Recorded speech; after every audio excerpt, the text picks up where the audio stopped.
All right, welcome back to the podcast. Very pumped for today's episode. It's a delayed Halloween episode, so the viewers who are watching on YouTube here, you can see my spooky 9-line orange T-shirt along with my lighting setup. But it'll be a little bit about a week or so late, so but that's all right. But I was really pumped to have Nick Orton back on. So Nick, thanks for coming back on. I appreciate it. Thanks for having me back on. Absolutely. And Nick is the Mhm. IG, the account holder, but basically the author of Tales from the Grid Square. So stories of the paranormal, the cryptids, and scary, spooky stories of veterans, both U.S. and overseas and in different countries and whatnot. And it's fascinating. It's fun. It's awesome. So I'm pumped to have you back on. Thanks for having me back on. I know it was a good time last. Yeah, I think it's probably been about a year and a half or so. But Yeah, you're right. yeah, Actually, it's I think it's I'm excited. You also sorry. Yeah, I was thinking like, yeah, I think it's actually been. Was it this time last year we talked? it might have been or either that or 2022. It might maybe Like actually that's might gonna be be it was bugging me. I'm gonna 2023. go You're look right. Yeah, back you're through right. our Yeah, look yeah. through our messages, and it's bugging me later. I'll Yeah. just see what it was. Yeah, I would do remember. I mean, my basement wasn't finished yet, so I was like, I had the whole setup going, but we had just put. So I think, yeah, well, yeah, it was 2023. It would have been a year. It feels like a lot longer, especially with the Yeah. podcast episodes they're doing 9 lines. So it's like I think this is like episode, man, I'm like 40 now or something. You were Oh, episode like nice. within the first 10. I know that much. Yeah, you were one of my first ones. I'm like, oh my god, yeah, I'm definitely gonna talk to Nick Wharton. This is gonna be fucking awesome. But no, this is awesome, dude. So yeah, we kind of like I said, tis the season to for the spooky season. So obviously big fan. So what's new within I read the stories, and whatnot. What is there any new ones that stand out for volume 3 that really stick out to you in anything? Cryptids, just haunting ass stories, paranormal that really kind of like flipped your radar. Like these are the stories that really get people going. Oh yeah, no, for sure. And so like I have volume 3 right now. I think we're sitting at about 282 stories for volume 3. This time I went around and instead of just doing it myself, I enlisted the help of David Rose, who's also a horror author as well, to help edit this document, right? And he was able to give me a lot of good feedback on good stories to keep in here. And I think there's a lot of stories in here that people are going to like. There's some really creepy ones. There's some really interesting ones. There's some honestly some really funny ones in here. So I think people are going to enjoy this a lot. It looks way more professional than my first two, which was just me. And I'm not exactly an editor, but David Rose, he's an author. Check him out. He's fucking phenomenal. But yeah, no, Hell there's yeah. tons of stories. Yeah. It's very Army and Marine Corps heavy. There's not a lot of Navy, not a lot of Air Force this time. That's I actually laugh. It's predominantly Army and Marines. What's the reason behind that? I think it's just I find it funny. I try to like cover all branches, including like some foreign militaries, but I just for whatever reason, I'm in the Army, so I think it goes without saying most of the pages and people that associate with me are from the Army, and then for whatever reason the Marines. I think I'm more popular within those two branches of service. I don't have that many people that are in the Air Force. I have a few, not that many people in the Navy. At least in this volume, it's been a while since I've had a lot of Navy posts. There was a time where I was like getting all sorts of haunted ship stories left and right. So if you're in the Army and the Marine Corps, you're gonna have quite a few stories to look through. So what's the army story that's sticking out to you in this volume? Oh yeah, there's plenty. Well, I was gonna say for the Navy, I'll give people a little treat for the Navy. This is probably my favorite Navy story I've gotten, and it's called titled "Lady of the Sea," and it's from a guy that was working on a minesweeper, one of the few minesweepers the Navy has out in the Philippines. And so the story goes like this: I was on the minesweeper. I was on a minesweeper about 3 years ago, and we were on an operation box off the coast of the Philippines. The operation box meaning like they're like this little box on the map they draw, and they literally just float and cruise around in this box. I've done it before in my weird backstory. It just for like days at a time. And so the story continues. It was about 02 to 0300, and I was the helmsman. I looked out on the bridge wing and saw a glowing dot on the water about 1,000 meters out.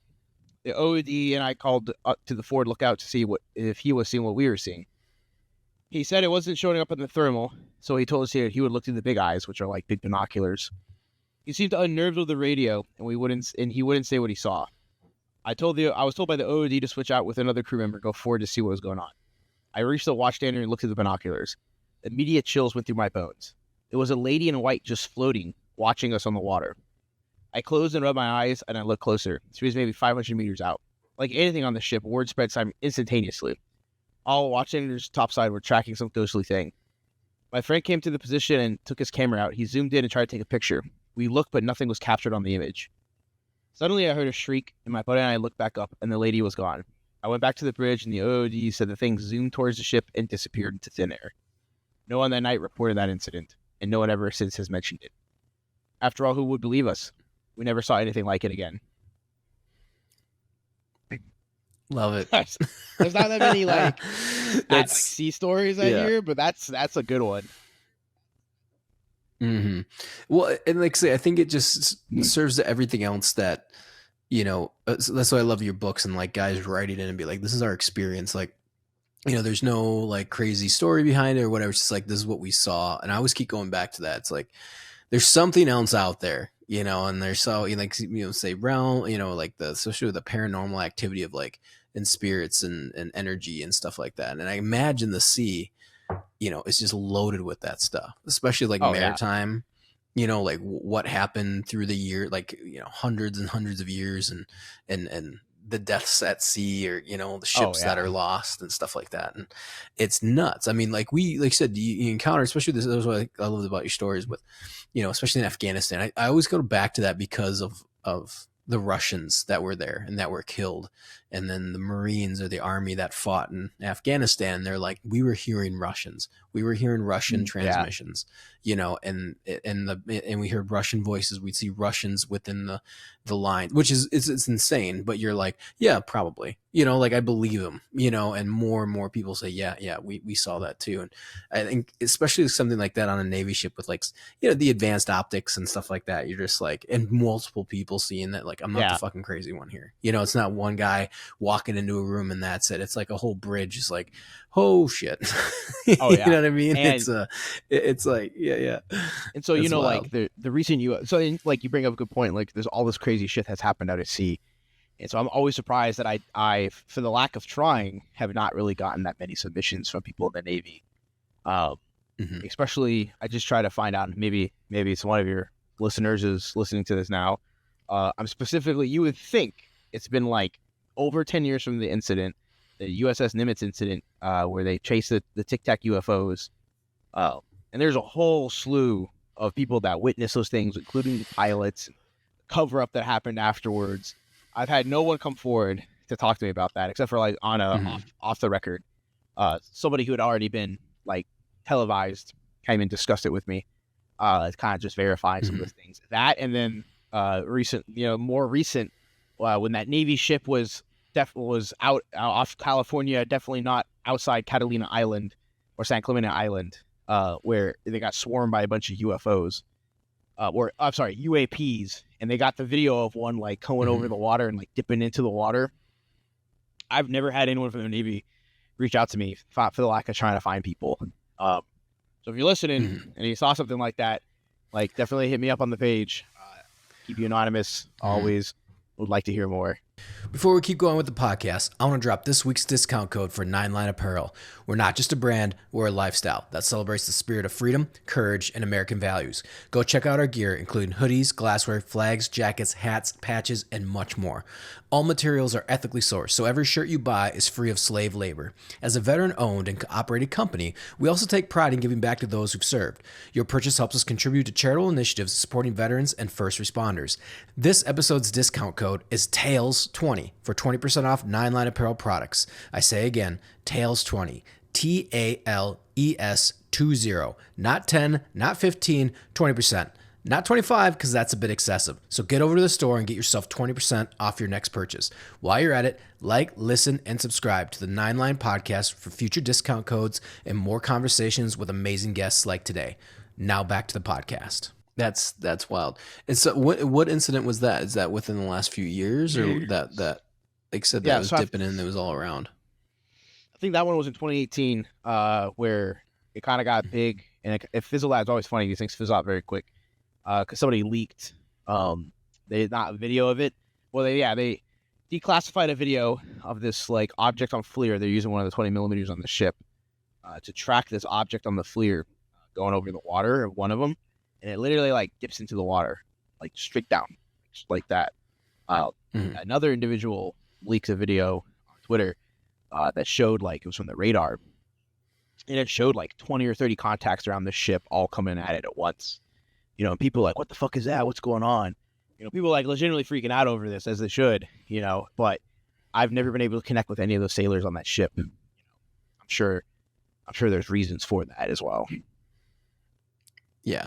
Yeah. And I imagine too, I mean, like, especially with the monitoring, you're on ship. So Yeah. when you're on ship, I'm sure everything's completely locked down. You know what I mean? And then I'm sure if it's like, hey, you know, there's an account out there called Tales from the Grid Square. We should probably monitor that. You know what I mean? Yeah. If somebody starts shooting emails your way, you're probably like on a list like, hey, these dickhead, you know, privates or whatever are going to start blabbing to Tales from the Grid Square about their experience on the ship. So we should probably keep that on lockdown, or at least monitor. You know, that's like the one thing I'm hoping it doesn't happen is like somebody's going to come into my room and is like, take a seat right here. Like, let's talk about Tales from the Grid Square. I was just be like, huh? What? Yeah. My go-to defense is just going to be like, I made it up. It's all fake. I made it up. Well, you just be like, yeah, man, I don't know. It's a good story. You know, like, you know, are you guys fans, you know, and stuff like that? You want a signed copy? No, yeah. That's wild, man. It's funny, is I have had off the record several 05s and 06s. Like, I'm talking like I could count them on one hand, have told me they've experienced some things here and there, but I won't really, because it's kind of easy to trace back because there's only so many 05s and 06s. Like, I haven't really posted those stories, but you know, it's everyone experiences these things. It is, you're probably right. Like, I probably bring it up to, you know, people in my chain of command, and they probably have stuff to share too. Oh yeah. And like I said, I think that's what's so awesome about the series. You know, just the vast array of what's going on. And, you know, and we talked about it before. It's like the ocean is, what was it? It's like some insane amount of the earth, and it's only been like so much it's like 5%'s been charted. You know, we have like basic understandings of it, but you know, and I still, you know, you see the whale sharks that have been alive for like 600 years, you know what I mean? Like, or something like that. That's some ungodly age. You know, they found like one that had a harpoon in it from like literally like 1700, you know, that's been stuck in it. And I think it eventually died or washed up, and they're like, oh, this thing's like 400 years old. Crazy. But yeah, it's crazy. And so you imagine what's at bigger depths or, you know, deeper depths, and just stuff that we don't find or look at, or just, you know, like even in land. I mean, look what's probably in the jungles, you know, and in the mountains. Like, you know, there's still, you know, people are like, oh, some of these things gone extinct, and then they just fucking pop out of nowhere. You know, you're not seeing dinosaurs, but, you know, you're still seeing animals that they thought went extinct. For sure. You know, and it's pretty wild. So I can't, you know, I imagine something like at sea, like that freaks me out. Like, I'm not a big fan of, like, I love the ocean. I think it's great. You know, I go scuba diving all the time, but I'm not one of those guys that's just like, you know, what'd be great? Let's take a yacht, or like, let's try to like sail across the ocean. Like, that's my like nightmare, you know, like that. No way, man. I'm not, well, I like mountains and land, you know, that's my thing. But I can definitely say having done it before, I've circumnavigated the globe on a ship with like 20 people. You start going crazy. Really? What'd you do? What was the experience? It was just a civilian cargo ship. Started in Galveston, came all the way around in about like, I think it was 90 some odd days. Circumnavigated the globe. And there was like the hardest part was probably when we left Japan for Panama, and we didn't stop and that was probably, of that whole voyage, that was probably like at least like 27 days out of sea straight. Like no land, Yeah. no nothing. Like this was before most ships now have Wi-Fi, so this was still, even though it was like in about 2013, 2012, actually, you know, it was a luxury. Wi-Fi was a luxury on ships, whereas now like most ships have Wi-Fi all over the place. And that period going past, like it would be days like that we would see another ship like some 100 nautical miles away from us going in the opposite direction. You start to get a little stir crazy. Yeah, yeah. Well, so then why'd you do that? Or did you work for that? Because that's before the military, or why'd you end up doing that? Best way I can say it without like divulging too much here, because okay. I come from a small community. It's part of all my weird background. Small community of, so you can narrow it down. But it was, think of it as a semester at sea on crack, where you're just an underpaid laborer. So I was like a deckhand, more or less, getting a lot of OJT job, like on the job training, for a profession I don't use anymore. But yeah, it was an experience, and that was actually on that same ship I saw what I believe to be a UFO. To this day, in the North Atlantic, and you see all words. I'm just talking to people there. This was before I even started the page. There's the captain of the ship who has been doing it for like 30 years. And it was just like, you see some weird stuff out here. That's it. I was like, okay. It brushes it off. Yeah, man. It might be a fucking alien. Yeah. But I guess it's an alien. I don't know. Yeah, I see it all the time. Yeah, whatever. This was literally, he said that after me and two other individuals witnessed the UFO at night, and we brought it up to him the next day. He was like, yeah, you see some weird stuff out here. And that was that. Yeah. So would you get to just kind of like fly across the sky, or what made you like say, hey, yeah, we're like 99% sure that's a UFO? It was when we started our voyage across the Atlantic. And this was like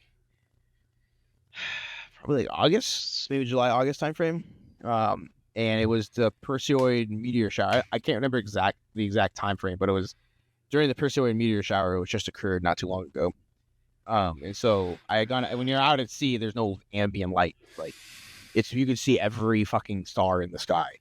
It's incredible. But so I went out there with this guy, me and this other guy, and we were watching these shooting stars, and they're all kind of like orangish yellow streaks of light. Like they're blinking, they're gone. They're very quick, but there's like one every like maybe minute or 2-3 minutes. It's very cool. Well, all of a sudden we see this big, like reddish, orange, probably more red ball of light kind of come down like a meteor, and we're both like, whoa, look at that. And it's like we both say that, like we immediately start thinking the same thing when we look at each other, because like the light is in the sky way longer than the others, and you can see shooting stars like going past it, and we watch it kind of come down, and it literally stops over the ship, and we're like looking up at it, and it's almost like it knew like we were there, and it stopped. We're looking up and we're like, what the fuck is that? And then it like blasts off without a noise, just zooms. Like you've seen those videos of UFOs that just take off at 90-degree angles, right? Like that's what it was like. It was just like suddenly stationary in the sky, not moving, and then it's gone. You could it was a night clear enough that you could kind of see the horizon at night. If I think it might have been a full moon or close to a full moon. My memory is not as good as it used to be, but I kind of remember being a full moon. So you could see the horizon. And we literally watched this thing like disappear over the horizon, like curves, like bye. Or at least it looked like it curves for me. It could have gone in the water. I don't know. I'm so far away. So we're like, oh, what the fuck was that? That was so fucking cool. We'll go run up to the bridge, and the chief mate's on watch that night. And we tell him about it. He's like, fucking, right. You guys saw a fucking shooting star. He's like bullshitting out with us. Like, yeah, whatever. And like, we go like, no, we'll point where it went. We go in the back and like tell him the story. And literally it's like, like a movie as we're pointing like behind the ship, because like when you're on the bridge wing of the ship, you can kind of look behind it. We see the light, the red light, it like pops up, like beep, like suddenly pops up on the horizon, and we're all just like, what the fuck? And it zooms back again, like that blink of an eye zooms, like, and it stops like 90 degrees perpendicular to the ship, like off our starboard, probably our port side, right? And it's just frozen there in the sky for like a split second before it zooms forward, like Like, and again, like I can see it just curve around the horizon, like, just vanishes. And we're all just like, what the fuck was that? We just saw you. That's insane. That's wild. Oh yeah. It's Wow. crazy when you start looking in the sky. That's pretty You cool. see some weird things, man. You know, Yeah, maybe it was yeah. aliens, maybe it was a Like I said, spaceship. I do miss that ant. Like,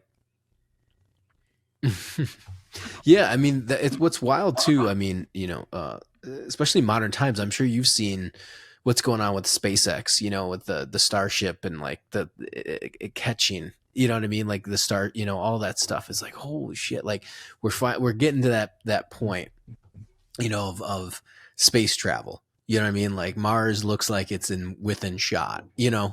Or even just going to the moon, or like they're shooting the satellites into the sky and better communication. But the fact that the rockets are literally getting caught, by tongs, essentially, like back Yeah. on the launch pad and all that stuff. Like I mean, like you think of that's like rudimentary compared to what UFOs people are seeing. So it's kind of like, and obviously, and like no one's really talking about it again, where it's like it was just it was all over the place, the UAP stuff, and now it's just like Yep. back to like no one's talking about it. I mean, it's huge. Oh, yeah. Like what technology is there? Is it ours? Is it some secret? Because some people have that theory that they're like, oh well, that's just a government program. It's like, nah, because that was a government program. You would think that they'd be cashing in on that. You know what I mean? Like how. I mean, like, I don't want to say why keep that a secret, because a million people, you could have a million reasons. Like, why would you keep that a secret? It's like, well, why don't we just start transporting it, like just goods and services across the planet in like a split second? You know what I mean? Like, it's a technology that would be amazing to, even if it was just the U.S. held that patent, it'd be way better to use that expose to be like, we've created this, than to hold it close to the chest for like 40 years. You know what I mean? And that's my theory on it. That's why I think it's something else. Like we've maybe figured something out, but just it's not ours. It's tapping into something that got dropped here. I don't know. That's my opinion. I think that's a pretty solid theory. I mean, I kind of believe something similar. I think it's a good mix between our tech and something else. I don't have the answers, but because there's just definitely periods, there's stories that are just like, it has to be something not human, And then the government even came out and said, like, yeah, there's these UAPs and they're not human origin, they're not man-made. Fuck? Like, I remember when they said that. Yeah, and they just kind of like, anyways. Yeah. Everyone was like, yeah, okay. Anyways, look at this thing on TikTok. And it's just like, holy moly. Yeah. Yeah, I know. And then that's the one of the cool things too, with like when it comes to the technology, or like I think it was I listened to a few, the Rogan podcasts about it, but the can't remember the one guy's name, but he was like, couldn't understand how they made it, but now 3D printing's out, you're like, oh, 3D printing. But that wasn't a thing back in 1970, 1980. You know what I mean? Like the way that we can 3D print now. And there's like no buttons on the ship, but it's enclosed, so you're like, oh well, that's how you would get to it now, at least in our technology. Be like, oh, you 3D print around whatever mechanics that you have, and then everything would be smooth, blah, blah, blah.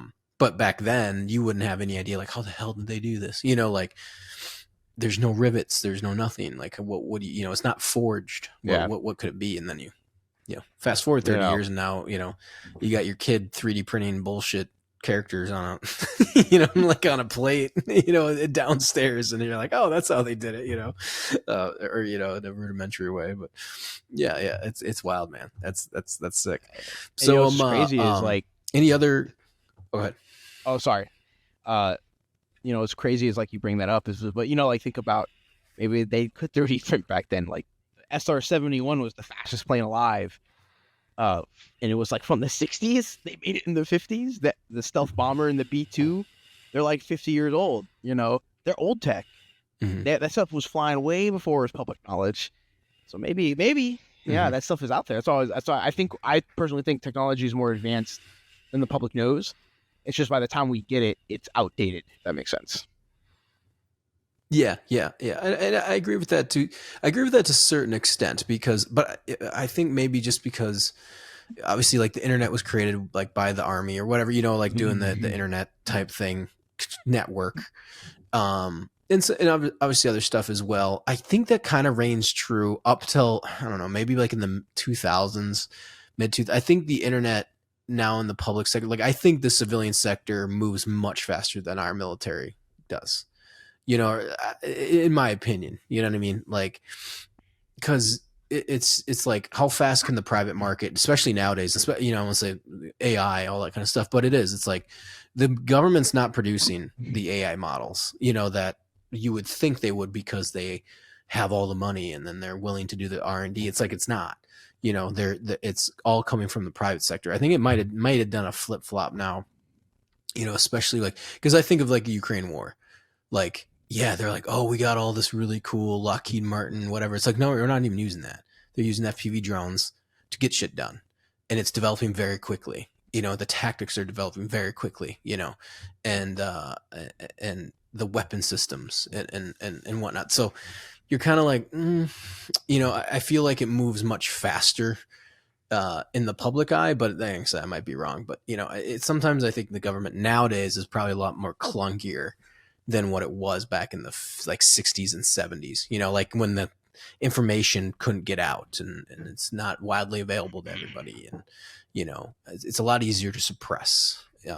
Where now it's just like, good luck, man. You got about 2 seconds before, a million people see some new documents or, some wild shit on a ship somewhere, some kids got TikTok and, on the flip side though, and whatnot, like, but that might be by design, because before, you had this massive government enterprise building these things, but now, like, you could be, Nagel Industries building these doohickeys for the government, and you ship them out to my warehouse at, Orton Industries, and I build things on what's-its, and I combine them together, and we ship them out somewhere else, and like 4 or 5 fucking places down the line, it's some fucking government weapon or some test plane or some, nobody knows that they're part of this development program now, which is like what I personally think, like they push things out to the private sector because, like you said, they could do things faster. And 2, it's just like they could have like 600 people working on the same thing and nobody knows they're actually doing it.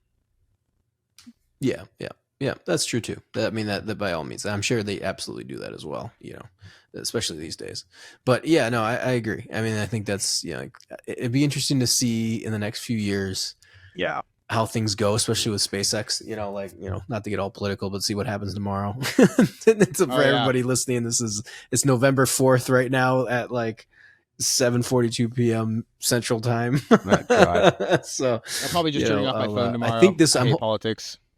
Yeah, exactly. Yeah. I got a bunch of stuff I got to work on. So my wife's already like, oh, just go get some wine for us. I was like, yeah, it's fine. Yeah, I'll go run to the liquor store quick. But and we already voted. We voted early. So, but she did on like Friday and I did it today.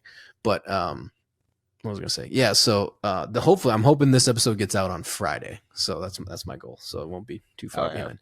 But yeah, we'll see. Because especially with like Elon, and if that he gets funded, you know what I mean? Like how cool that interplanetary stuff. Like his goal is to be 2 years on Mars, like with the Starship on Mars, and then 4 years or 2 years after that, first humans on Mars.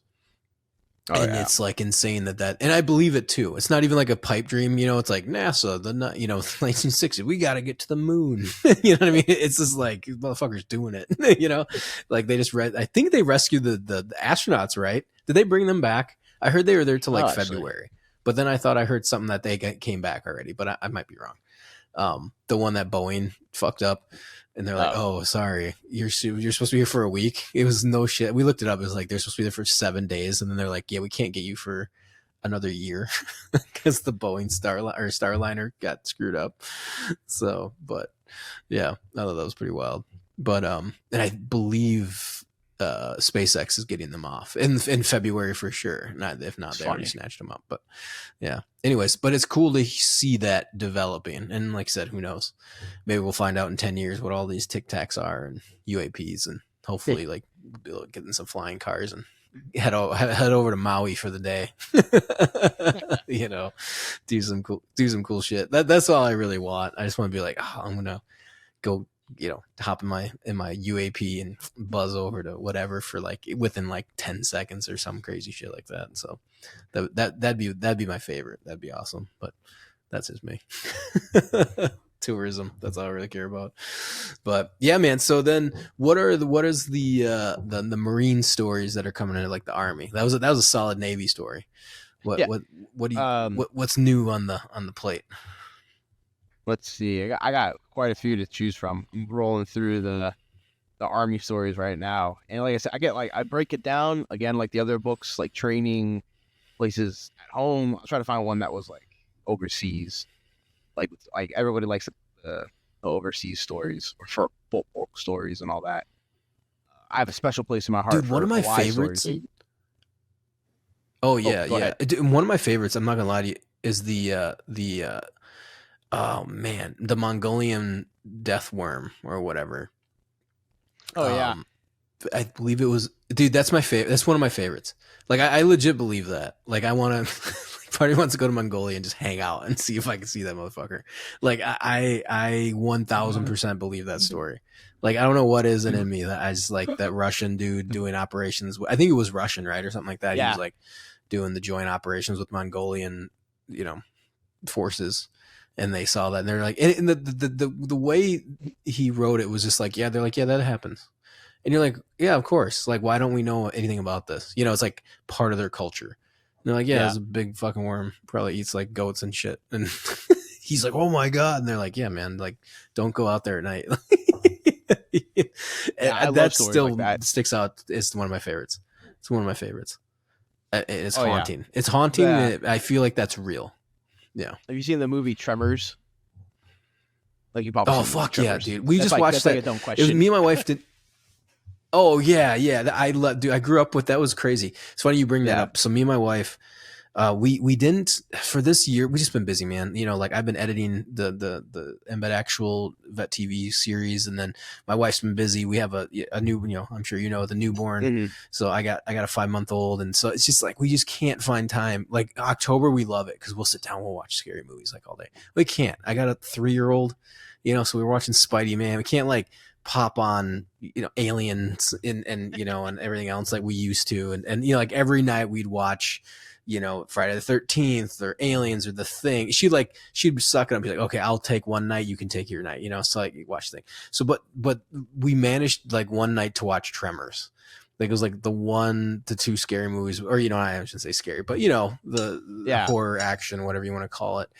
And Tremors was one of them, man. And I grew up on Tremors. I remember we had a VHS copy from like CBS, like when one of the 5 channels was showed on TV, network television.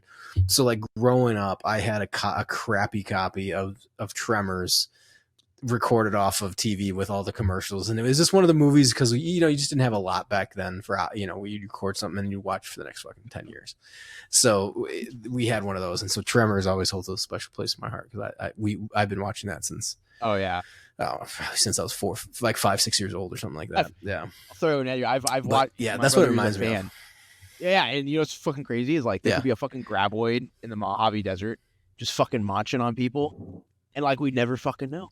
Because unless you fucking like run away from it, which like nobody did in the movie except for Burt Gummer, who blew it up, like fucking yeah. Like there could be a fucking worm rolling around eating people, and like we just wouldn't know. Yep. No, I'm with you. And that's what I'm saying. That's why I love that Mongolian death worm or whatever it was called. I love that story. That's one of my favorites. But yeah. So anyway, so what's I can go back to it. So what is a solid Marine one or Army one that you guys got rolling in? Here's an Army one. So this one's over at, I guess it's Fort Liberty now. Used to be called Fort Bragg. So I get a couple stories kind of like this. They're usually pretty short and sweet. Let them like super detailed, but it's the same description every time, so I'll read it. So this is titled Green Ramp. It's like, so October around the 11th, is I think like 2-3 years ago, I was driving back from Maryland. I was passing by an old road in front of Green Ramp on Bragg, now Liberty. Real late at night, doing like 45. I saw something tall moving through the woodline to my right. When I looked, I saw a tall humanoid figure walking through the trees. I guess it was around 6 to 7 feet with grayish white skin, but it could have been any similar color, like brown, white, gray, etc. It was hard to tell because it was night. It had unreasonably long arms and legs like a spider monkey, completely round head, and a short to medium long hair all over its body, like completely covered and completely white and gray. I thought it must have been seeing things due to sleep deprivation, but when I PCS to a different place on Bragg, I heard a coworker describing a creature in the woods in the same area he'd seen under MVGs. He described it exactly the same and that it was dancing. I asked him more in our stories match, and he said it was taller, but he said his was taller than mine. The weird part was I completely forgot about I saw the monkey thing until we had this conversation and awakened that memory. It was really skinny limbed too. I didn't get to see its face as I was driving towards and past it, and I wasn't going to stop and check out the murder monkey in the woodline by myself at 0 dark 100. I thought about stories and the weird shit in the woods but here were bullshit until I saw it for myself. That's wild. Yeah. Get a lot of stories like that. Yeah, and so I'm kind of wondering that too. So I mean, like I said, that you thinking cryptid, or you're thinking, I don't want to say alien, but I feel like it's cryptid, and is that something too that where guys like you're hearing stories, and obviously you're getting guys are writing these in, and is this something that they see and then they tell somebody, because it's one of those things where like, I remember seeing stuff in Iraq because somebody said that they saw it. So then like in my sleep deprivation, I remember I always say it's the purple monkey. I saw a purple monkey run across our VCP, but people were talking about that because they're like hallucinating, because we were so sleep deprived on, doing patrols and coming back and going on post and all that stuff. So like I remember seeing it, knowing it was like not real. But some of these though that you're talking about, like they're not sleep deprived, and also are they seeing it and then because you hear a lot of these stories, you're like, okay, well they never heard of this before, and now they're seeing it and then they're telling somebody, opposed to somebody be like, yeah, watch out for the tall lanky humanoid with like slightly with limbs that looks like a monkey, blah blah blah blah, and then you're like, you go see it. Yeah, exactly. And then they see it at night at whatever, because I feel like some of these stories people are seeing it and then they're like, oh yeah, be aware of that. So it gives it a lot more street cred, I guess you would say. But yeah, I mean, and that's the thing, a lot of weird shit happens around the bases. Like, so again, I tell people that, especially when I introduce people to Tales from the Root Square, I'm like, oh yeah. And then, I was talking with Nick and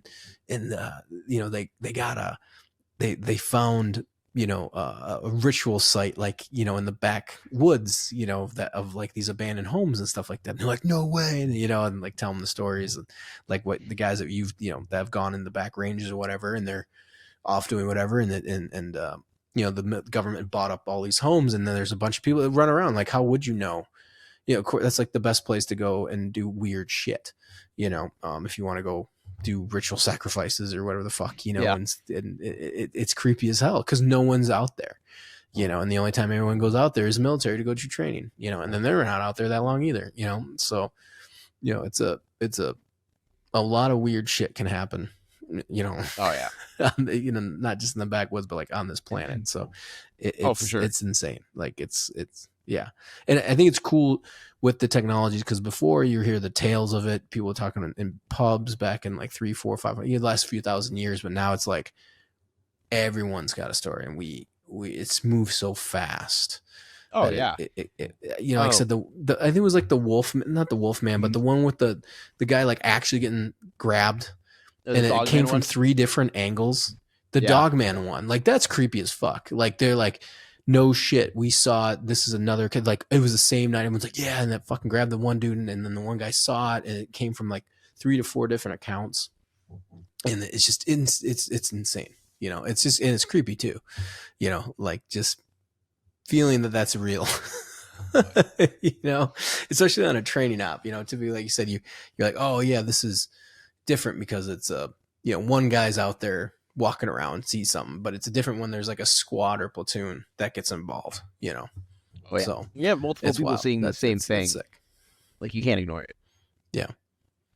Yeah, exactly. Like there's something there, like something weird is going on. Oh yeah. So what do the Marines got for you?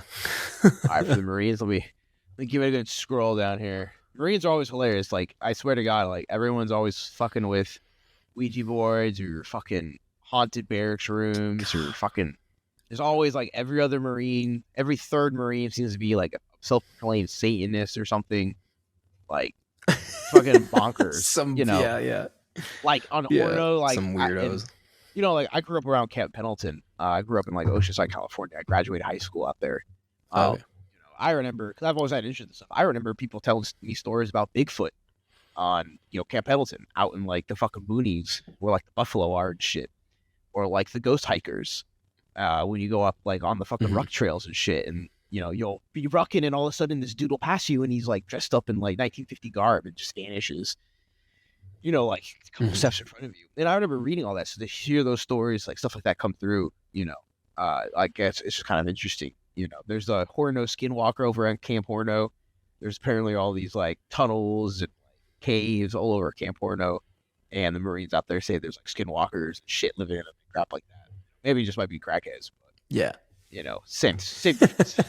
Yeah. I remember that because I was out not in Horno, because Horno was close to us, but close to SOI, School of Infantry. I think it was like right down the road, I believe. But yeah, I was starting to read some of those stories, and I was like, "Oh my god, I was right there." Yeah, I was like, I wish I would have saw something fucking weird back in 2005, but nothing cool to report of any skinwalkers when I was there or infantry school. But oh yeah, yeah, and yeah. So, and then the other thing too, I mean, since the GWAT obviously is over, we talked last time, we talked 2023. Is there any more guys coming out with stuff from the Afghan era or the Iraq era? Yeah, they're still trickling out. Any more stories come? Yeah. Yeah, let me scroll through, give you scroll down through the book here. They do come out pretty through the woodwork. They comes and goes. Like, I haven't had a lot of submissions lately. I'm backed up with a ton of fucking submissions. Just, I get so many. But like they're still coming out there. I think I've barely scratched the surface of what people have experienced, like especially from the GWAT. And it's always interesting to hear stories from like other militaries, like the British military, that backs up some of the stories too. Like that's always fascinating because it just shows like, there's something going on out there. Sorry, scrolling down here, getting through all the Okinawa camp food. No, shit. you're good. Yeah. All right. And like I said too, that I mean, I think that's what gives credence to things like that, especially some of the UAP stuff too. I mean, if the British are seeing it, if they're working with the Marines and just like I said, they can collaborate these stories. Like, yeah, that village is something fucking else, man. And it's especially like it sends chills down your spine. Like I said, I remember reading some of the stuff from the Marines down in Helmand. They're like, that village, man. Like the interpreters were like refused to go in. Like the Taliban wasn't there. It's just something about it. Like every squad member was like, this is something fucking else. Like this is not good. In the first book. Oh yeah, the doorways were smaller. Yeah, the gnome village where they're like the British or something. Check this village, and the interpreters are like, no, fuck no, we're not going in there. We're not going like under threat of gunpoint and threats. They just wouldn't go, and they're like, the gnomes live there. There's just fucking wild shit. And I think like a place like Afghanistan that's just so detached from the rest of the world. There's probably, people I've met that are from Afghanistan that left there when the war started. They're like, it's a fucking weird place.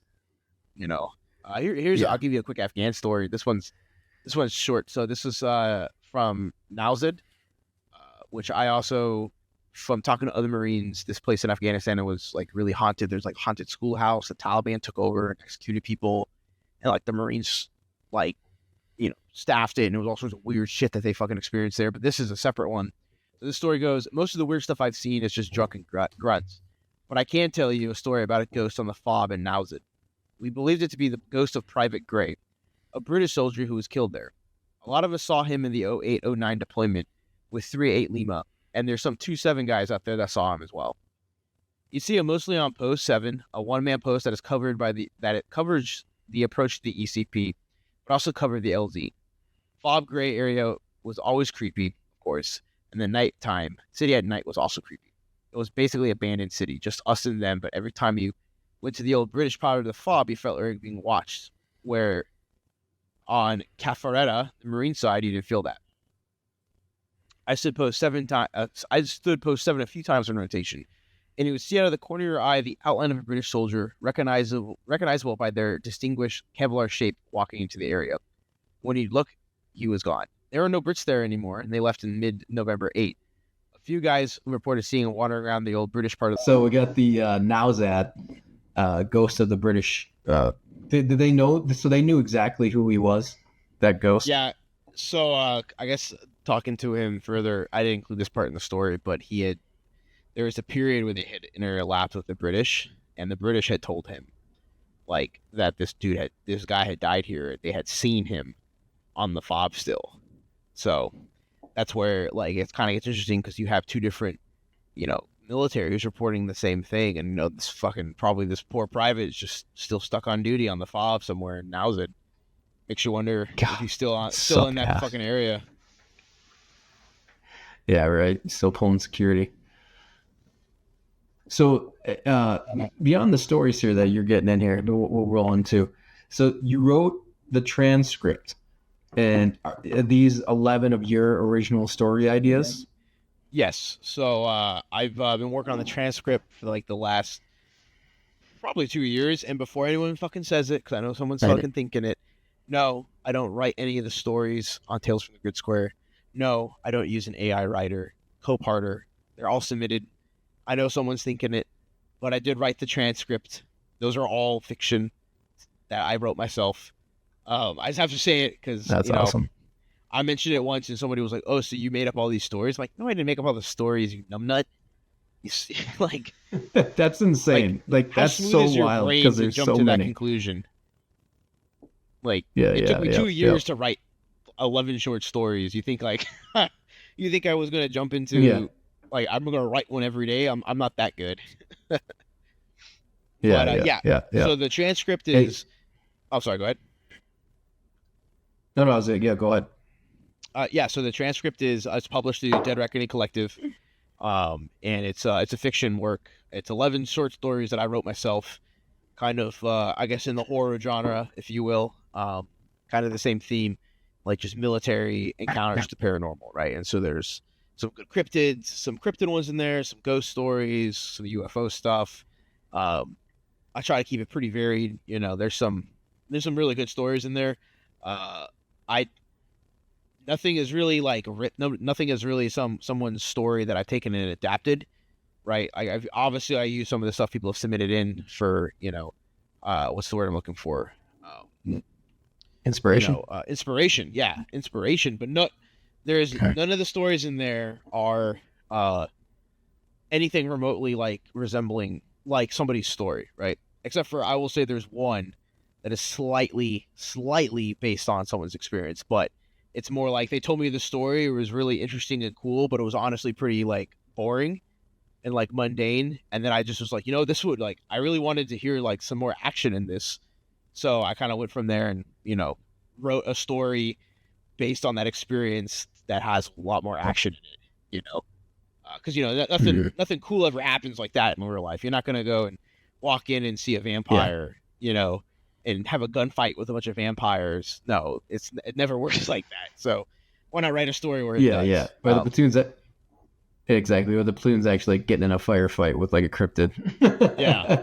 So like some real shit's happening. Like, yeah. 3 of your teammates got murdered by a ghost. Yeah. I mean, like, good luck telling the command that. Like, I don't know what happened. These fucking got killed by this ghost thing. Yeah.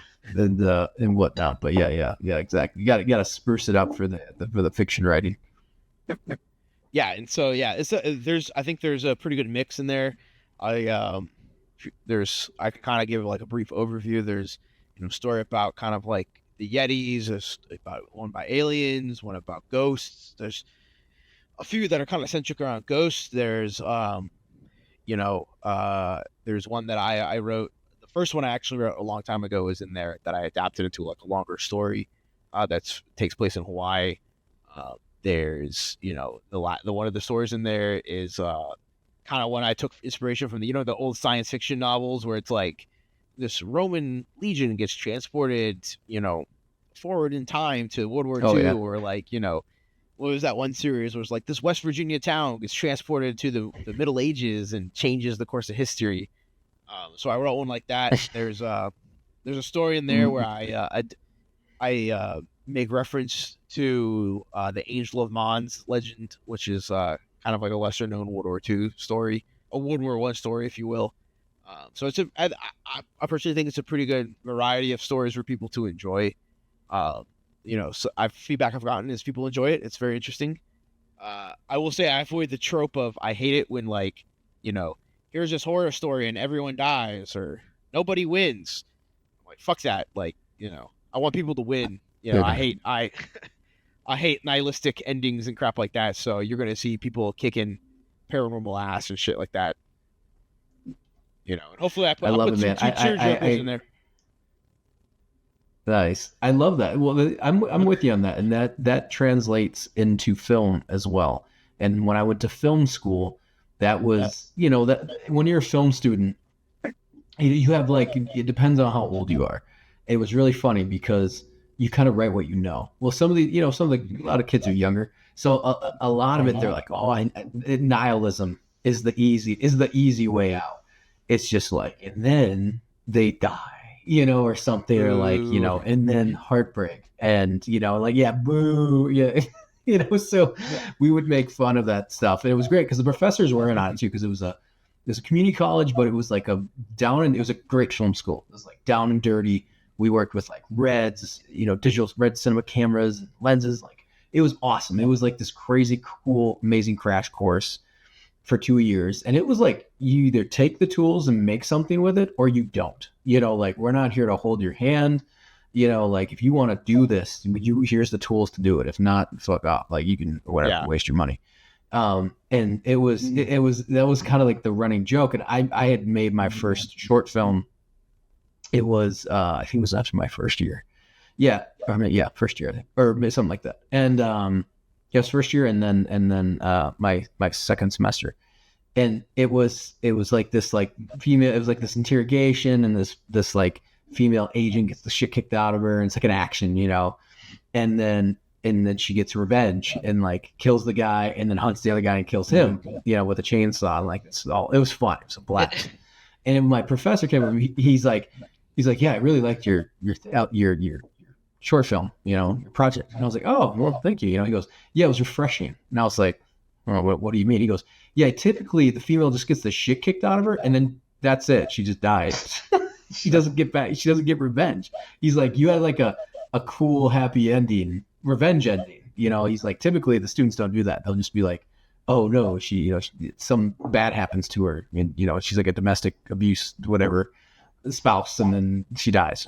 It's the most depressing shit. And then they're like, Finn, the end, and he's like, no, yours like came back and took a chainsaw to the interrogator.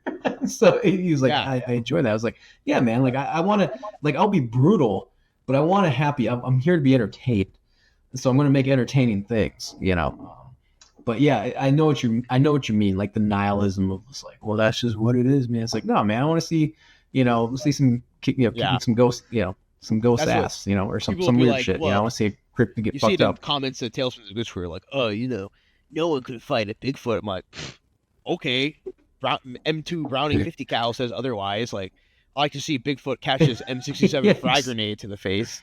And I won't say what story, but there is exactly, a story where I directly kind of like poke fun at that, at that trope where it's like everybody dies. Like, no, fuck that. I want to see fucking, Ripley fucking gun down a bunch of aliens and fucking beat the shit out of the alien queen with her fucking, mecha suit. I'm still pissed off that, it leads into Alien 3, but, you got to continue the series somehow, I guess. Yeah. Yeah, believe me, I can rant about aliens for days. I'm a big fan, Yeah.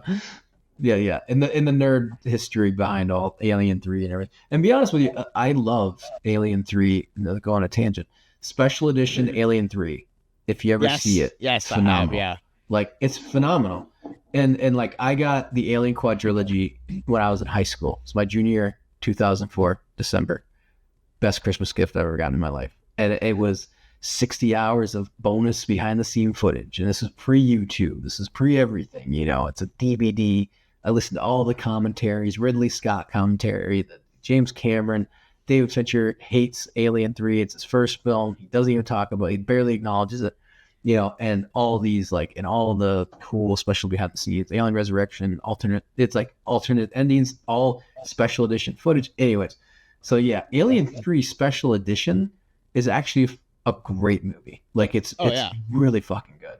And it is in the David Fincher vein, but yeah, it is. It really is. It's like almost a standalone. You're right, because Aliens is so spectacular. And by the way, scary. I think a lot of people kind of do that whole thing of well, it's an action film. No. I remember watching it as a kid and being scared shitless.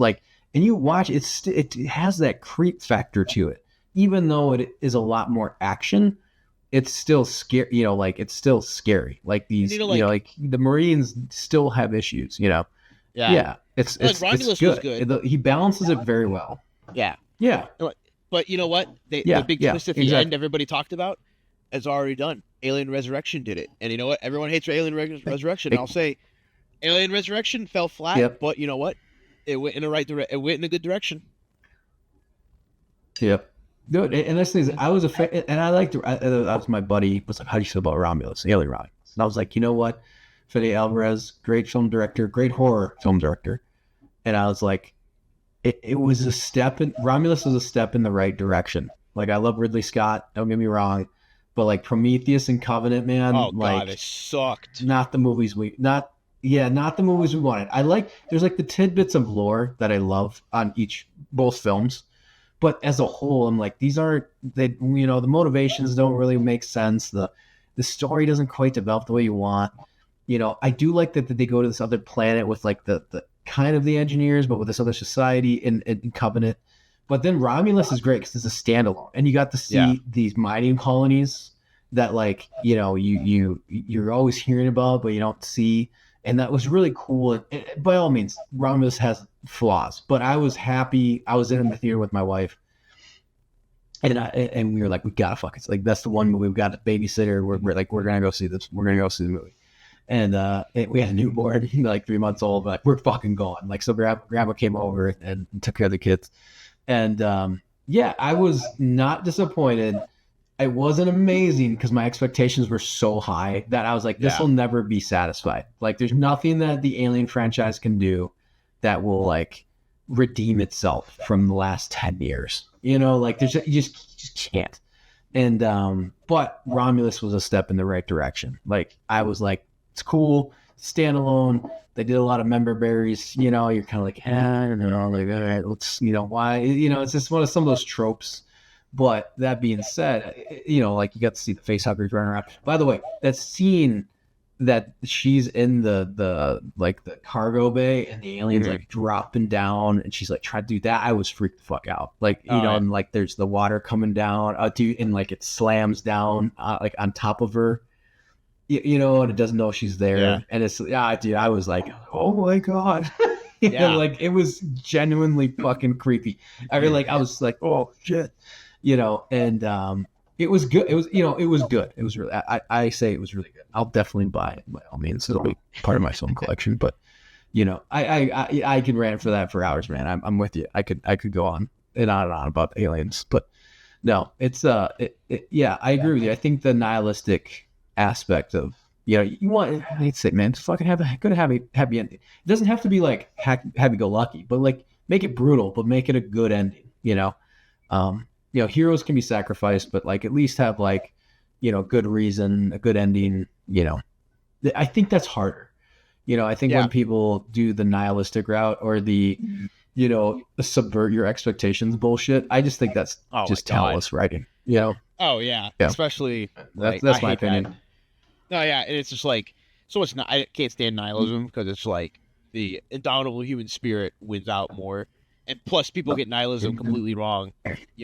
People quote nihilism and then completely misquote, the guy that fucking Nietzsche, the guy that made it. It's hilarious, but it's the easy route. Yeah, you can be all doom and gloom, but if humanity was truly nihilistic, we probably would have got extinct, years ago. But yeah, I could rant about that all day as well too. But yeah, yeah. My professor too. He was he loved Germany, and he was like a German. He liked German nihilist filmers or something like that. Yeah, good dude. He's from Minnesota, but he was he was. It was funny though too because he was great. Yeah, he's a great dude. I get a beard. Brothers. I can't believe it's been 10 years since I was in film school, but yeah, every once in a while we shoot each other text or we have Instagram, so he'll see my projects, I'll see his projects, and he still works, but he's a professor. And he was just the most real professor ever. Like you could tell he was like beat up, not burned out, but just kind of like the industry's got kicked the shit out of him, and he'd been around in the 90s when the big film boom in Minnesota happened, so he was like Jingle All the Way and, Drop Dead Gorgeous and all these big productions came to Minnesota before the rebates dried up. So they had this big boom industry in Minnesota and then it just died. Like, after like 1998. So he was like kind of new when that was all kicking off, and then he became a professor and you got to deal with all the film students, and like Minnesota's like an okay economy for filmmaking and media, and so it was just funny. He was awesome. He was a realist. He was just like, this industry sucks. He's like, it was the best speech I've ever seen for film school from a civilian. He's just like, I'm sitting in the back of the classroom, just like, fucking tell him how bad it's going to be. I was all excited, because I come from the Marine Corps and everything else. And, he was just like, he's like, well, it's the end of the semester. And he goes, some of you will stay here. Some of you are not going to make it. He goes, never too late to become an accountant or a nurse. He goes, some of you will never see again. And he's like, so this is just not for you. And I'm sitting there in the back. He's like, it's hard. This is not an easy industry. Even if you have some talent, it's going to be a lot of hard work and you're going to fail a lot. And he's like, it's soul sucking, but it's high, very rewarding when you do succeed and make it on projects, but it's going to be a struggle and a fight every day. And I was in the back of the room, just like, fucking tell him how hard it's going to be. Weed the weak out, weed out the weak filmmakers, and I was enjoying it. I loved it. I loved every second of it. But yeah, I agree with you, having the happy endings and figuring that out. And, that's tough, especially finding the solutions for your heroes and, the death, not the death ex machina, but like, the MacGuffin or whatever you're using. Yeah. To whatever magic amulet's going to save the day, or figuring that weakness or figuring out those story plots, man. It's fun process, but it's a challenging one. Oh, so, yeah. What is your writing process? You're stepping into a new territory. You're going into short story, storytelling. What's that process been like? I will say I was not very organized. Like, I tried to outline some stuff, but I kind of fell flat. And I'll talk about the outline in a second. But for like the short story, honestly, it was like I would get an itch, and like I would get this idea in my head. I knew I would get this idea how I wanted it to end, and then it was an itch I couldn't scratch until I finished the story. Oh, you still there? Yeah, I suddenly heard like a bunch of music come over the mic. Oh, sorry. Yeah. The fucking things started going on. Yeah. Anyway, sorry. Anyways, yeah. Like more or less, I would get this idea that would pop in my head, and it would sit there, and then I would think about it, kind of like how would I want the story to end. I would figure out the ending, and then from there, I would just get this itch that I couldn't scratch, and I would just sit in front of my computer after work at night, and I would just type for like an hour, 2 hours, type a bunch of shit for an hour, delete it the next day, change shit, backtrack, and I'd go until I get the story that was complete. And then, I finished these 11 stories, and then I was like, I would reread them, I would delete shit, I would change shit, I would add stuff, I'd flesh things out, I would change character names, change themes, go for it. And it was pretty chaotic, but like trying to organize it just didn't seem to work for me. Now, this is new territory for me. There's much more better writers than me, in my opinion. Like Douglas Hoover, another Marine vet, has like some of the best horror I've ever read in my life. Endings will piss you off, but they're pretty good. For the listeners, you definitely need to check out Douglas Hoover. The Accursed Huntsman is a classic one, and the Northwoods. Oh, I think I heard of that. Yeah. The Northwoods was my favorite of the 3 he has out right now. He has 2 horror ones and kind of like a thriller one. The Northwoods is probably my favorite because it's just so fucking fresh and so good. Highly recommend. But like, okay, he's very deliberate. He's like, he has an art. For me, I'm still getting into this stuff. Like, I'm trying for like a kind of a preview is, so I released this collection with Dead Reckoning Collective. So if the listeners want to check it out, it's available on Amazon, or it's available through the Dead Reckoning Collective right now. But eventually, I have this idea for a novel, and I'm working on it. And I'm outlining it because a novel is a much different kind of fucking challenge than a short story. Like, now I'm creating like a universe, which is pretty difficult in my opinion, because like, again, I know how I want the story to end. I know what I want the story to be about, but it's like the world building now, whereas a short story is like very localized. I do have a plans in the future to do another collection, but I'll make it more of a novella. So like all the stories are going to be connected with like a same character or something like that. And you'll see there is a reoccurring. It's kind of, I guess you can consider it kind of a novella, because a lot of the short stories do have the same character in it, and I kind of like included it as like a happy little Easter egg for people to find in there. So maybe that character will make a reappearance in the future. But yeah, the creative process for me is I have a lot of ideas and they come real quick, and it's like a fucking fever dream. Like, I better write it down real quick or it fades super fast. And I have like just a running document in my notes section of just stuff I type up on my phone, because I tried to write it down. I've tried to do the true writer's thing of like a notebook. I can never do it. I can never fucking fill a page on a piece of paper. But typing it out on a phone or computer, I'm able to. I need to get one of those electronic typewriters I just carry with me and just type stuff out if they weren't so fucking expensive. But no, I know what you mean. Yeah. Oh yeah, you write screenplays and shit. That's even worse. Yeah, I was in a weird. It's been a while since I've written a screenplay or a script. I do short ones, for like commercials or whatever. But I've done a few. I've done like 3, and all of them are horror because I love horror, and to me it's easy to write. And I've done the same thing you've done, and I don't even finish them. It's like I just need to get this off my chest. Yeah, and I did that. I actually wrote an Alien script that was like 90 pages long. Like, it was like I have it too. And I just, because I was so pissed off at Covenant, I actually just sat down and started writing my own Alien film. And yeah, I did. Yeah, I got like 90 pages in.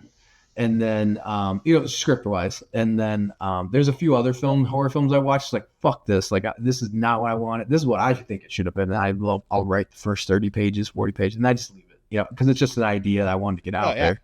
Because horror set the tone. But then, I feel you. Yeah, horror is fun. Yeah, it's fun. It's challenging. I think it's, you can build different worlds a lot easier. That's in my opinion. But like, yeah. Because you could easily default to nihilism or gore. I hate gore porn. Like the Terrifier series. I'm sorry, Terrifier series fucking sucks. No, all it is it's just violence. Like the original, Friday the 13th, the original Jason movie, or I'm sorry, the original Nightmare on Elm Street. Like, those are good, but like that's like the other default. If you want to make it nihilistic, just throw in some fucking excessive violence and gore. It's just like, seriously. Yeah, and that's the thing too, is I think that's what like the Saw series, like the first 2 to 3 are good, and then after that you could tell they're like, we're just making one every Halloween, just figure out how to kill people in the weirdest way possible. And it's like, I'm just going to see the kill count. You're not even going for this. Like, the story is so ridiculous. Like, they keep going back to like the people that were then tortured, or like the people leading it now, and then they keep like rehashing memories. You're like, I'm not a Saw fan. But you can't stop. Oh, I see. I love the first film. The first Saw film to me is phenomenal. Just because of the ending. Like, dude, no one saw that coming. Like, I rate that with, like, in my opinion, I think that's up there with like The Sixth Sense. Like, the fact that he was dead in the room, or he was sedated in the room the whole time. you know, and like, I thought it was, it was great. It was great writing. It was low budget. You know, it was gory in some aspects, but not as much as you'd think. You know, it's like, it's not like the later films where they're just like hacking limbs off and trying to like freak you out. Yeah. You know, like that one was like, it was a good step between like gore / like cringe. You're just, oh my gosh, you know, like, like you know, like the original yeah, Paranormal Activity. You remember that one? oh yeah, it was great. That was a great Like, film. you knew how it was end. You knew how exactly how it was going to end. The fucking last scene in the movie was in theaters, and you were still fucking terrified the whole time. Yeah, exactly. Yeah, and that's what I mean. I think, you know, there's a good balance, and I agree with you, man. Like, you know, and I think that's stuff for film. That, you know, that's a whole nother discussion when we talk about film distribution, how movies are made these days, story. No, yeah, I agree, you know, horror. You know, but I agree with you. I think for me, like when I write my material, I just start writing. You know, most people have everyone has their own process, but you know, as long as you know the rules, that's what we were taught in film school. Is like, as long as you know the rules, then you can break them.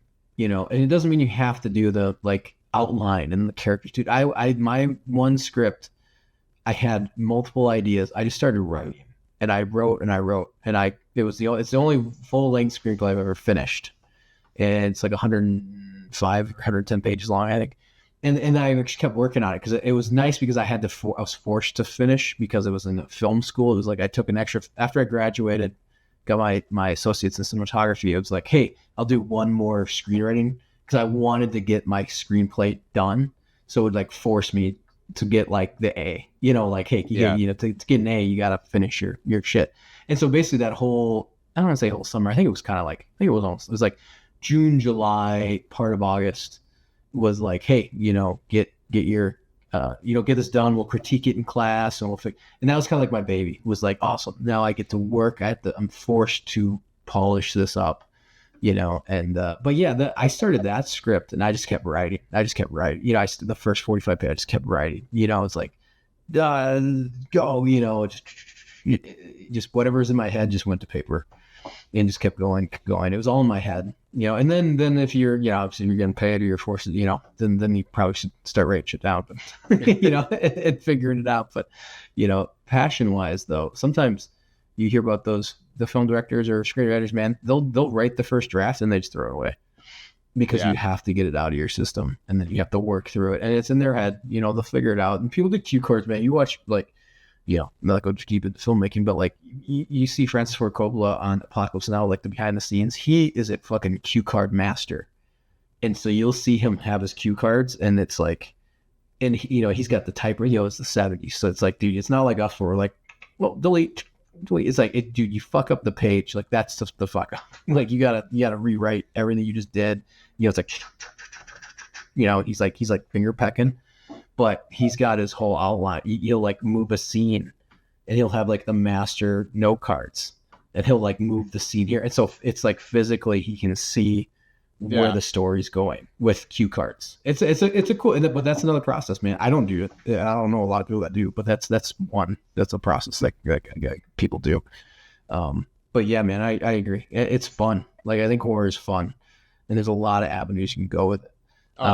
So how far are you on so you want to do this big one?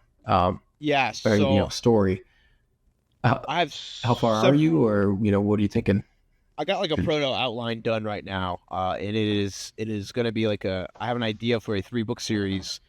Kind of like each one, it will be kind of separate. There will be some characters from each one of the books. And it's kind of following this, you know, organization as it changes names and changes identities. You know, there's an idea for post-war Japan, Vietnam, and then somewhere in the global war on terror, and like kind of like a creature feature for each, you know, or like some type of mystery. Mm-hmm. So the first book will take place in Vietnam, and it will be kind of like a pre-sequel or a what's the word I'm looking here? Like I'm sorry, it'll be the first book. It takes place in the middle of the timeline. Second book will be like the pre-sequel to that. And then the third will kind of be like everything comes together at the head. I have some other ideas that I'm working through.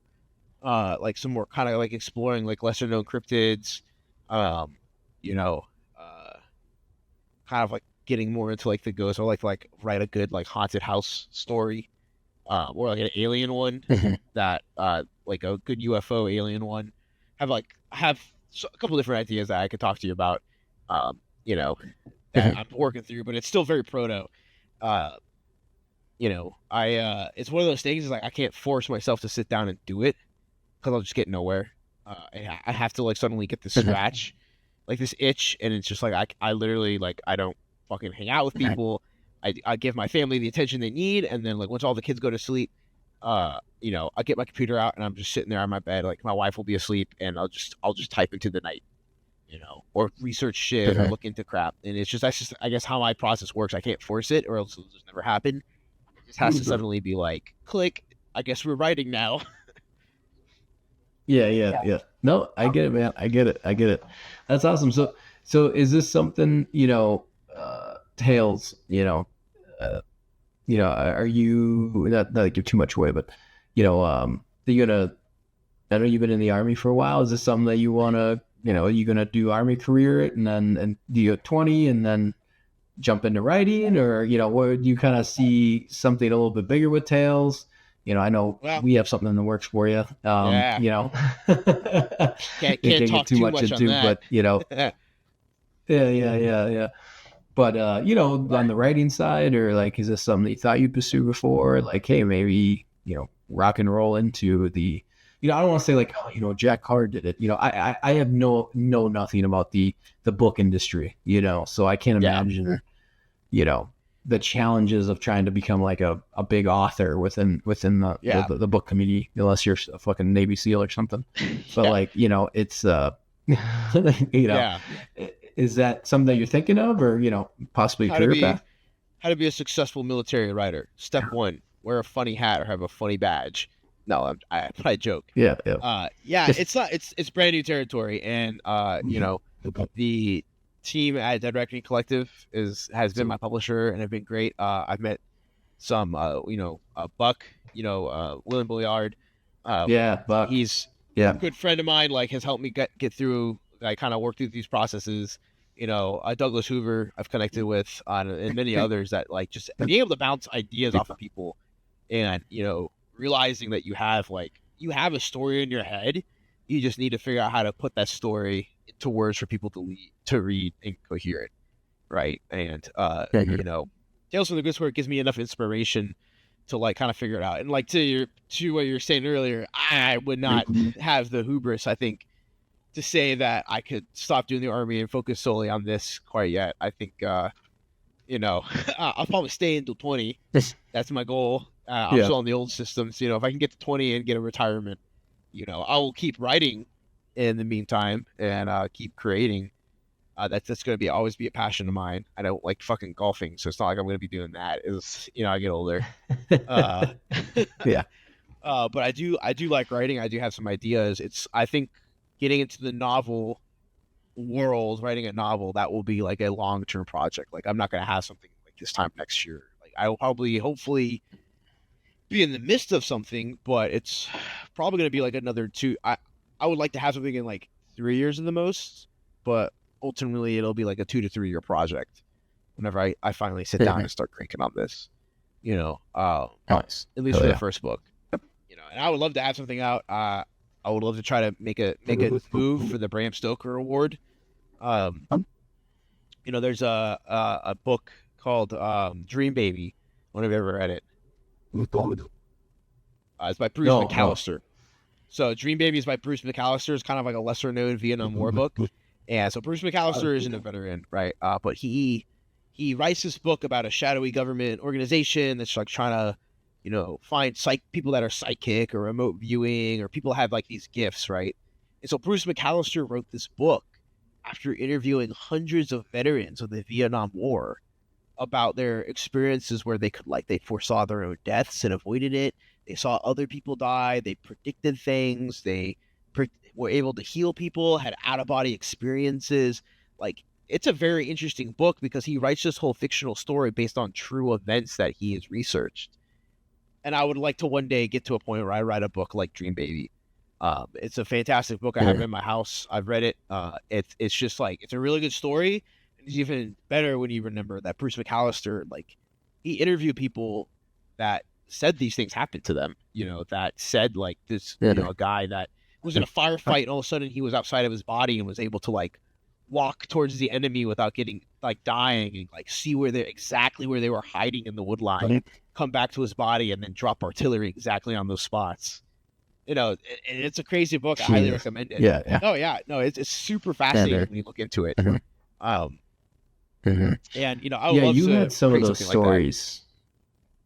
Like, and I remember there's a few of the stories and tales from the Vietnam era that were pretty creepy. I think the one, the site that everybody was on, and they just like vanished. The one of the guy's uncle, or he's just doing, it just vanished, and like he was doing paperwork, and it was like a weird, just something fucking weird, and it just all vanished, and they didn't know. You know what I mean? Like that whole thing. That was the tree wild. people.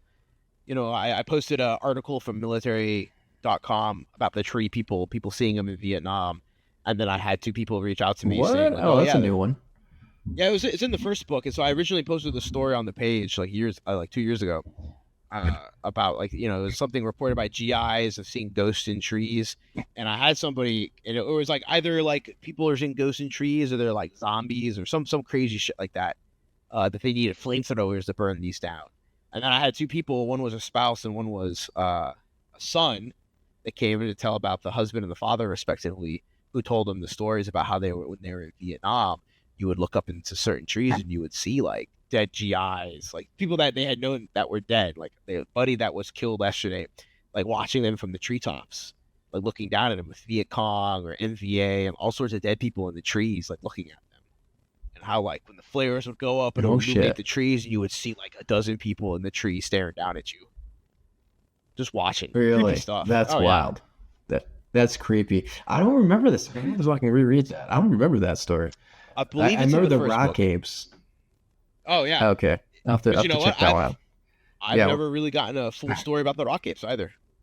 That's one that's eluded me. And I sent if you know Vietnam veterans, please send them my way. I sent them email to the Vietnam War Veteran Association to see if I could do a call for stories, because that's another group of veterans that are disappearing quick. And there's people that saw all sorts of shit. Well, it was some. You talked to Nick Laidlaw, right? Battles and Beers. Oh yeah. Yeah. And he was, he's interviewing. Yeah, he's just doing the straight interviews, but it's amazing what he's caught, with just interviewing, the guys from like Japan, or the Japanese soldiers. You know what I mean? And then some of the old, the Marines are dying. I mean, World War II there's like 100 of them left. And getting interviews from just their experience in combat. Let alone like paranormal stuff. But yeah, it's each generation, it's shocking. It's starting to slip away pretty quick. I went to American Veteran Centers last year, and Korea guys are up there too. They're getting in their mid 80s, and then you got Vietnam, they're getting old, and yeah, it's wild. It's crazy. Even the GWA guys, I'm getting old myself. So, yeah, man, that's awesome. Well, dude, I appreciate you coming on. This was awesome. I'm glad we get to knock out the Halloween episode here. Is there where can everyone check you out? Where can they find your book? Where can they find or when's Volume 3 going to be out? When's Transcript out? Or where can they find everything? Yeah, so if you want to check out the Tales from the Grid Square Instagram page, it's Tales from the Grid Square on Instagram. I post there. See my silly memes, articles I find that people might find interesting, and of course, stories that people submit. If you want to read the books, Tales from the Grid Square, which is so some of the stories on the page are in there. Some of them are stories that I haven't put on the page, but I basically have diluted them. Well, not diluted them. Wrong word. I have taken them. I've refined them by editing, not changing stuff around, but making them more readable, better flow, kind of organizing them by like branch of service, like where they were at. So a way more easier read. And Tales from the Grid Square Volume 1 and 2 are both available on Amazon.com. Just look for Tales from the Grid Square by Nick Orton, and it should pop up.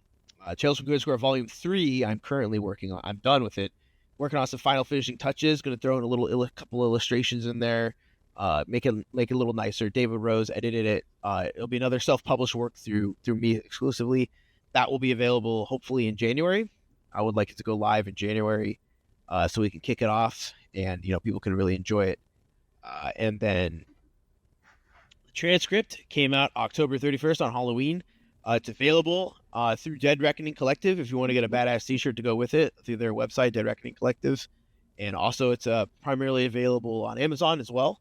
It's a Transcript by Nick Orton. Again, that's my first fiction work. It's 11 short stories. I think people will really enjoy it. It's the perfect beach read or bathroom companion. So easy to small enough to throw in a rucksack and take it with you. But you can find it on Dead Reckoning Collective's website and also on Amazon. If you do get the book and read it, please leave me a review.